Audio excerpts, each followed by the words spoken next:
Switch statements, इसके बारे में हमने लास्ट क्लास में कुछ प्रोग्राम्स भी किए थे, but now we are again discussing some of the things with switch statement. आज का विषय होगा switch statement and go to statement. एक स्विच स्टेटमेंट आप बनाते हो, मैं लिख रहा हूं स्विच, कोई चॉइस। हम ये 4 केस की स्विच स्टेटमेंट बनाते हैं। केस 1, 2 नंबर आपको ऐड करने हैं and print the sum, print %d c and break. Similarly आप केस 2 बनाते हो, c is equal to a minus b। Similarly आप फिर यहां ब्रेक लगा देते हो। सिमिलरली आप केस 3 बनाते हो, c means a star b, यानी कि आपने मल्टीप्लिकेशन किया, ब्रेक। केस 4 आपने डिवाइड किया and break. And last case जो आपका ऑप्शनल केस है, जरूरी नहीं है कि आप इसको लिखो, डिफॉल्ट।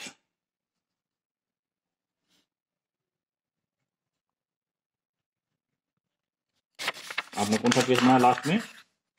डिफॉल्ट, और उसके अंदर जो प्रिंट लिखा और फिर ब्रेक। अब यदि इसी क्वेश्चन को इफ एल्स से करना पड़ेगा तो हमें कितना काम करना पड़ेगा? मेन क्वेश्चन ये है। If choice is equal to 1, ये जो कुछ है यहां आ जाएगा। एल्स फिर इफ स्टार्ट हुआ, इसमें फिर आएगा इफ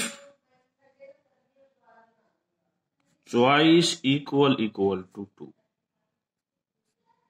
ये जो चीज है वो यहां आ जाएगी। एल्स देखिए, इफ चॉइस इक्वल टू 3, ये चीज यहां आ जाएगी। एल्स यहां पर फिर आप इफ डालोगे, एक में इफ में यह आएगा, उसके एल्स में यह आएगा। देखो कितनी हुई, 1 2 3 4 5 6, तो इसमें 8। तो how complicated this program can B.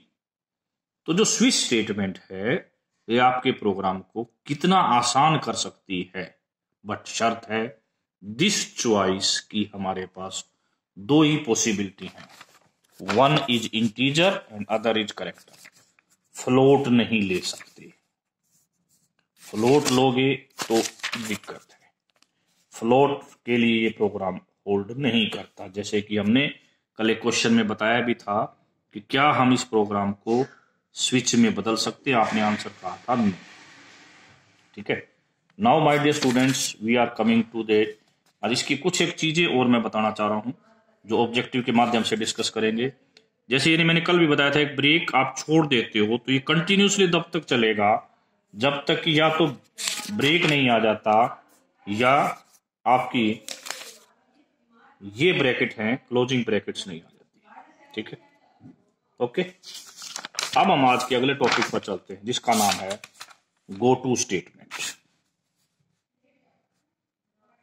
Go to statement, go to statement 2 प्रकार की होती है। एक को बोलते हैं हम फॉरवर्ड जंप और एक को बोलते हैं हम बैकवर्ड जंप। ये फॉरवर्ड जंप का मतलब क्या है? आप यहां से चले, आप यहां पर पहुंच गए, यहां पर एक गो टू का लेबल था, ठीक है, ये लेबल है, इसका मतलब ये लेबल जहां पर भी है आगे प्रोग्राम में, मान लिया यहां नहीं है, इस स्टेटमेंट को छोड़ना, इसके बाद ये लेबल लिखा हुआ है, तो यहां पर कोई भी स्टेटमेंट है, ये लेबल इसको स्कीप करता हुआ सीधा इसमें आ जाएगा, यानी कि यहां से अपने कंट्रोल को यहां भेज देगा, उसके बाद का कार्यक्रम फिर जारी रहेगा, यानी कि अपने कंट्रोल को फॉरवर्ड भेज दिया। एक दूसरा भी हो सकता है, क्योंकि लेबल आगे था, लेबल फॉरवर्ड में था इसलिए फॉरवर्ड जंप, यदि लेबल बैकवर्ड में होता, यदि लेबल तो पहले है और गो टू स्टेटमेंट बाद में,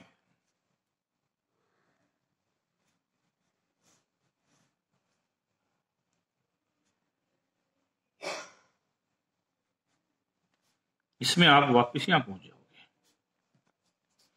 इसमें एक बात ध्यान रखना है कि कभी आप लेबलिंग को ऐसे मत घुमाते रहना कि आपकी इनफाइनाइट बार घूमे, कभी आप प्रोग्राम से एग्जिट ही ना हो, ठीक है, आगे की तरफ फॉरवर्ड और पीछे की तरफ बैकवर्ड।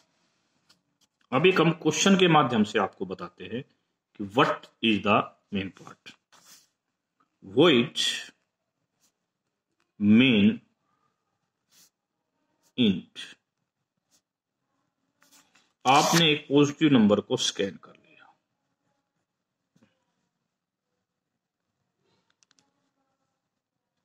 ये नंबर स्कैन करना है।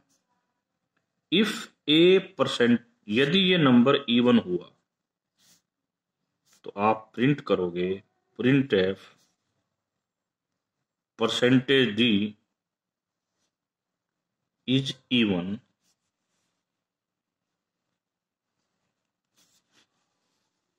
एंड गो टू हियर, आप हियर पे चले जाओ, printf %d is odd and here. ये लेबल जाने का सिंबल है और ये लेबल है, लेबल जाने के सिंबल के देखो SA, हियर के बाद ये सिंबल है, और यहां पर ये ऐसे, ये ध्यान रखना, बड़ा केस में जैसे होता है। अब यदि आप 2 को 6 लेते हो तो आपका ये चीज ट्रू हुई, यदि ये ट्रू हुई तो आप इस ब्रैकेट में आओगे, आपने प्रिंट कर दिया यस 6 इज इवन। आप फिर इसके बाद इस गोटू में, इस गोटू ने आते ही इसको सीधा जहां गोटू है वहां पहुंचा दिया, यहां पहुंचा दिया, यानी कि इस पार्ट को स्किप कर दिया। और यदि A7 होता तो ये स्किप हो जाता, तब सीधा ये आता, इसके बाद ही आगे चलता रहता, कोई प्रॉब्लम नहीं थी। एक्चुअली क्या है कि हमने जो है देखो कैसे गो टू एक फॉरवर्ड या बैकवर्ड जंप है, आपने ध्यान रखना है कि कौन से जंप की बात कर रहा है, ठीक है, बहुत ध्यान से आपने इस जंप को लगाना है। यदि इस जंप को आप ध्यान से नहीं लगाओगे, ठीक है, मान लिया जाता कि मैं इसको काट के यहां लगा देता हूं, यहां लिख देता, तो क्या होता, ये यहां चला जाता, फिर इसमें आता, फिर यहां चला जाता, फिर इसमें आता। कि मैंने कहा था एग्जिट होने का रास्ता भी आपको निकालना है, तो आपने ये देखना है गो टू स्टेटमेंट जहां पर भी है क्वेश्चन में, कि गो टू के बाद वो जंप आपको कहां दिया जा रहा है। आपका जंप बहुत इंपॉर्टेंट है, उस जंप के आधार पर आप डिसाइड करोगे। मैं आपकी बुक में क्वेश्चन और दिखा रहा हूं, देखिए ये क्वेश्चन है roots of a quadratic equation. आपने क्या किया, फ्लोट में ABC डिस √1 √2 RP IP मान लिया, आपने 3 नंबर स्कैन किए ABC, पहली कंडीशन लगाई, ये क्या A0 तो नहीं है। बेटा एक बड़ी इंपॉर्टेंट बात है, यदि यहां फ्लोट लिया है तो आप इसको 0 से कंपेयर ना करके 0.0 से कंपेयर करिए। आपने लिख दिया इक्वेशन इज लीनियर, क्योंकि यदि A0 हो गया इस इक्वेशन में तो इक्वेशन लीनियर हो जाती है, और उसका एक ही रूट निकलता है, वो भी -C/B, और उसमें भी शर्त है कि B is not equal to 0। चलो वो शर्त नहीं ली, तो हम सीधा कहां चले गए, गो टू एंड। अब एंड यहां पर है, यानी कि बीच में कुछ भी काम होना है उसको इसने स्कीप कर देना और सीधा कहां चला जाना, एंड पर चले जाना। एल्स, फिर आपने डिस्क्रिमिनेंट निकाला, फिर आपने चेक किया यदि ये लेस देन 0 है तो इमेजिनरी रूट्स होंगे, यदि नहीं तो फिर रियल रूट्स होंगे, और यदि इमेजिनरी रूट्स निकलने के बाद इस पोर्शन को स्कीप करने की कोशिश करा, सीधा कहां, एंड। लेबल क्या है, किसी पोर्शन को स्कीप करवाने के काम हो सकता है या किसी को दोबारा करवाने के काम भी आ सकता है। ये आपके क्वेश्चन पर डिपेंड करेगा कि क्वेश्चन आपको क्या दिया गया है। ठीक है बेटा, अब मैं आपको एक बैकवर्ड जंप का क्वेश्चन भी कराता हूं। वॉइड में int a scanf percentage d a equal to here a equal to a plus 1 if a percentage 2 equal to 0 printf percentage d is now, अब इतनी है, गो टू, ये हियर नाम कुछ भी रख सकते हो आप, मैं ये नहीं कह रहा अमित रखो, कुछ रखो, कीवर्ड नहीं होना चाहिए, ध्यान। ये close, printf percentage D is now,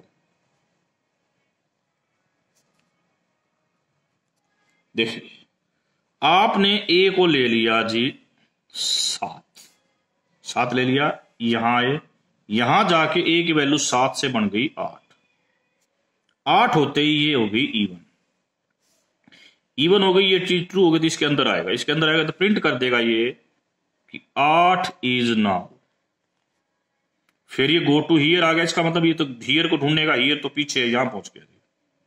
फिर ए में आया तो ए कितना हो गया, अब 8 था, 8 और 1 9, ये कंडीशन फेल हो गई, यहां आ गया, अब प्रिंट हो जाएगा 9 इज नाउ, करेक्ट।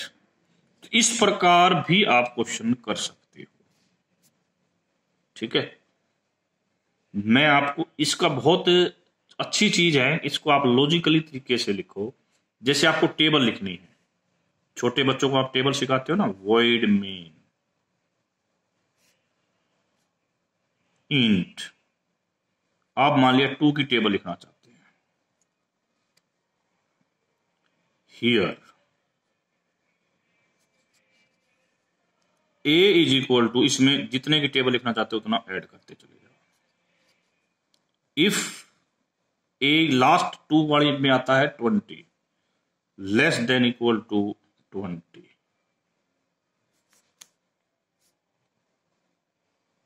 जीरो से स्टार्ट करो, sorry, printf percentage d is now, फिर here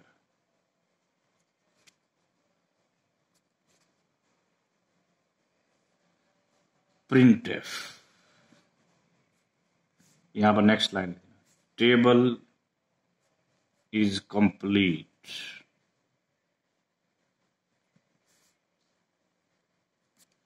अब आप देखो जैसे ही आप ए की वैल्यू 0 थी, यहां आओगे ए की वैल्यू 2 हो गई, लेस देन 20 है, पहली बार 2 प्रिंट होगा, फिर ईयर पे चला गया, 2 प्रिंट करके ईयर पे चला गया जी, फिर अपनी 2 की वैल्यू को 4 बना दिया, 4 प्रिंट किया, फिर ईयर पे चला गया, 6 प्रिंट किया, 8 प्रिंट किया, 10 प्रिंट किया, 12 प्रिंट किया, 14 प्रिंट किया, 16, 18, 20, जब 20 प्रिंट कर दिया, फिर ये जैसे यहां पर आएगा तो कंडीशन फेल हो जाएगी, 20 तक तो ठीक है, 20 के बाद ये वैल्यू होगी 22 फेल, लास्ट में आ जाएगा टेबल इज कंप्लीट।